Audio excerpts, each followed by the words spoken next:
Hi everyone, welcome back to this channel. In this video, I'm going to show you how to get frozen bait for free in Visit.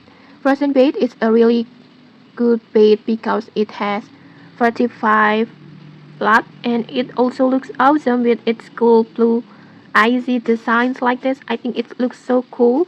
And now how do you get it? It's actually very easy.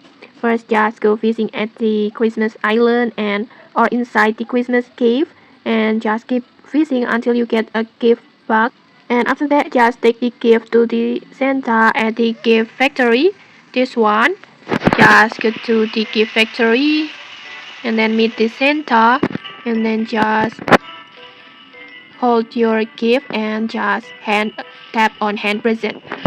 And after that, you can exchange your gift for a random reward. Yes, one of the possible rewards that you can get is the frozen bait. So just keep fishing, collect gifts, and trade them with Santa until you get it. And okay, that's it for this tutorial. If you found this helpful, don't forget to like, comment, and subscribe for more tutorials. Thanks for watching and see you!